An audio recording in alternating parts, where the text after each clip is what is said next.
How's it going, everyone? My name is Derek Afasi. I'm the owner of Afasi Financial Group and RetireSharp.com.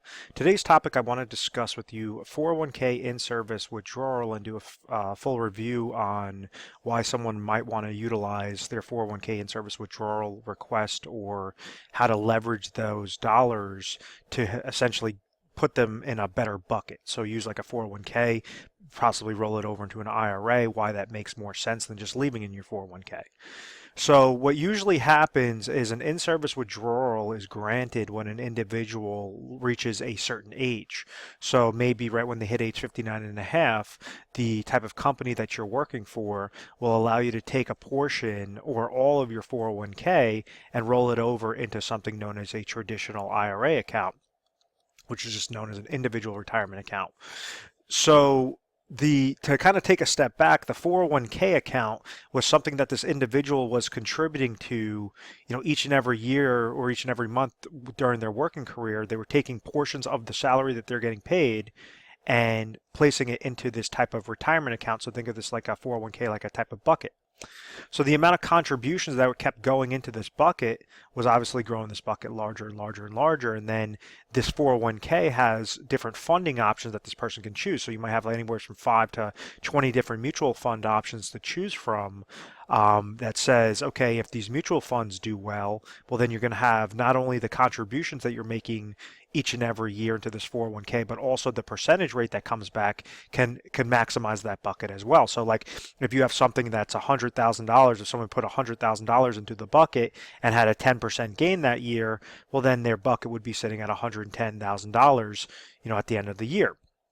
So that sort of concept is really good to understand whether or not it's necessary to do a 401k in-service withdrawal or, in-service rollover, how to essentially position those 401k monies, specifically for your need. So if we realize that type of bucket idea, and we're saying the contributions that are made each and every month, each and every year are going to grow that bucket, and then the percentage rate that comes back from your mutual fund options that you could choose or fund options that you could choose, whether that's ETFs, stocks, bonds, mutual funds, etc. Obviously this is going to have a large impact on it because in 2008, individuals were saved up their money. Some individuals had $500 million in their 401k accounts, and just that one downward mark a year wiped everything in half. So you might have walked into the year with 500,000, left the year with 250, 275, 300. Left into that bucket is because its interest credit that came back was a negative, and therefore it didn't matter how much in contributions they were making throughout their lifetime.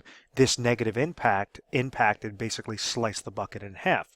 So now it's going to take that much longer to get set up. So there's proper allocation strategies that you could do to make sure that you're choosing the best options for this type of 401k.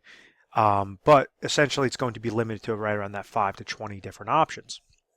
So when somebody hits that attained age, as an example, and that company is allowing them to do something known as an in-service withdrawal, they're not actually taking a withdrawal, like taking the money out and throwing it into their checking account, because if they did that, all those monies would be taxed. What they're doing is they're utilizing that sort of paperwork, that sort of strategy to take the dollars and throw it into a specifically designed type of IRA bucket. So if you're just comparing apples to apples with a slight tweak, and let's say this person had $100,000 in this bucket, they would just roll over that $100,000 that's now sitting in the IRA bucket, not contributing any further. They can still make contributions to this existing IRA, but what happens is rather than the 5 to 20 different options, now you have thousands of different opportunities to have a positive interest credit on these types of monies. So if you're looking mainly as a growth strategy, you either have 5 to 20 eggs in your basket or you have thousands of eggs in your basket to choose from. Which one is a better route? Obviously, the one with more options, that could be a cheaper cost, that could be a higher quality type fund. Those are the different things if you're looking at it primarily as a growth strategy. You could do it one step further and say, okay, I might be 60 years old right now, but I don't want to retire until I'm 65, 67 years old. So you could structure this type of IRA or portion of this 100,000 or whatever that number is into a type of IRA annuity going to provide a lifetime income stream at that age 65, at that age 67, etc. So you leave a portion, you take a portion of that, structure that into that type of IRA annuity contract, a second portion structure it maybe into an IRA money market account, and then a third portion structuring it into a specifically designed, growth strategy or consistent growth strategy. So there's so many possibilities with that IRA contract that beats out, those crappy mutual fund options that you might have with your 401k, that you're currently limited to with those 5 to 20 different options. Now, the misconception, let me clear up the screen. So the misconception is that individuals think if they do this in-service withdrawal and they do that rollover into an IRA, that now they're going to lose the benefits of like a 401k match. And that's not the case. Basically what happens is like with the 401k, it's a type of retirement, it's employer-sponsored retirement account. So what it does is it allows the individual to save their dollars on a pre-tax basis and take a portion of their salary to place it into this type of bucket. So with the 401k, the really good thing about a 401k is a lot of times the company's going to try to incentivize the individual to stay with their company as opposed to leaving and going somewhere else. So they might say, oh, we'll give you a 2% match on any contributions you make into your 401k account. So if a person's making $100,000 and they throw $2,000 of their salary into this account, well then $2,000 is also going to be a match. So now you have $4,000 that was contributed into that bucket for the year, and then those monies are growing based upon that interest credit. When you do the in-service withdrawal, all you're doing is you're just saving whatever was in that bucket, placing it into better funds, but it doesn't matter whether you're starting back at zero, that match is still going to be whatever your contribution is. So please understand that misconception is you're not going to lose the match when you do it. I have many clients that they went and they did an in-service 401k rollover, and we set them up into specifically designed IRA contracts, and then 5-6 years later when they're looking to retire, they've accumulated their 401k accounts again, and then we did another one rollover into an IRA after they've had accumulation for that time frame, and they were able to get that match and all those different, really good benefits. So it's just all about how can you position yourself with a better bucket and a better strategy than just leaving it subject into that 401k. And I'm not talking about a large tweak. It could be a very slight tweak to be very similar. If you like mutual funds, well then just go with a lower cost mutual fund that's a higher quality. If you like, ETFs, go with a lower cost ETF that's a higher quality, or just more funds to choose from that will give you an overall better result. And it's just basically what is the mathematics behind it that makes sense to ever make that move and make that withdrawal. A really neat 3-tiered system that we like to do is we understand that every individual, whether they're currently retired or preparing for retirement, need to make sure that 3 things are covered for pure retirement confidence. And what I mean by that is they want to make sure that they have sufficient amount of income sources coming to them. They want to make sure that they have emergency funds in case of a, oh my gosh type moment, ample amount of emergency funds, and then also inflationary protection. And if these 3 things are covered, well, then they could live their retirement years with confidence because they know that all 3 of these are there and they could pull from these buckets at any point in time. So let's say somebody's 60 years old, they're eligible for that in-service withdrawal and they have $500,000 that's sitting in their 401k account, and they understand that they want to retire at age 65. And they need to receive exactly $50,000 of income because that's what their expenses are going to be at age 65. So they do a budget analysis and they say, okay, $50,000 is my goal. It's just a hypothetical example. At that age 65, maybe they could trigger Social Security income for $30,000, but these individuals do not receive a pension income. So there's a gap of $20,000.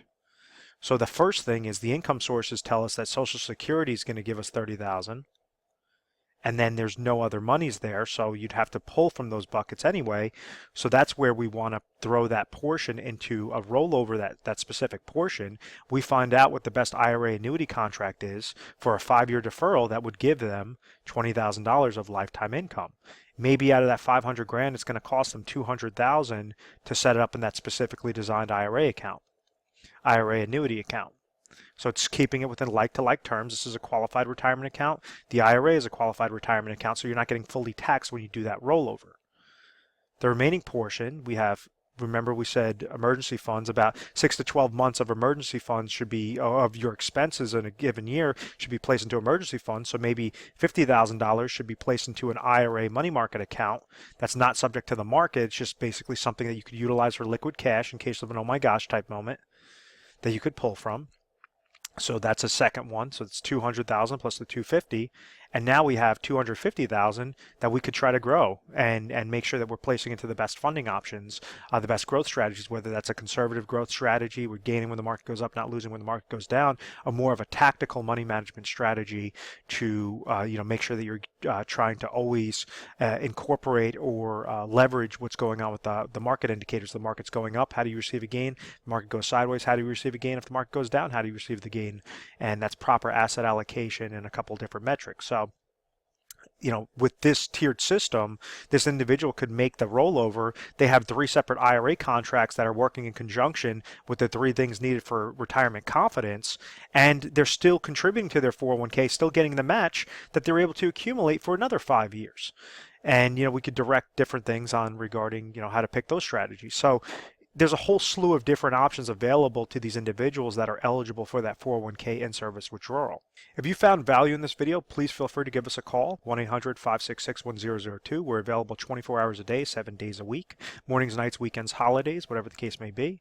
What you can expect when calling over to us, just let us know that you watched the video online and say, about a 401k in-service withdrawal and you wanted to speak to a specialist. That assistant is going to make sure to patch you over to whichever specialist on that 401k in-service withdrawal is available for that day, and then from there they're going to ask you a slew of questions. But we believe in education first and foremost. We utilize personalized videos, we utilize literature pieces, whichever way that allows you to learn easiest. That's what we're going to try to do, is educate you first and foremost, and then say, okay, this might be a viable option for you. You might make more sense to just stay put and not change anything. So we just want to be as transparent as possible. And in closing, feel free to subscribe to our YouTube channel, Retire Sharp, so you have access to the most updated videos.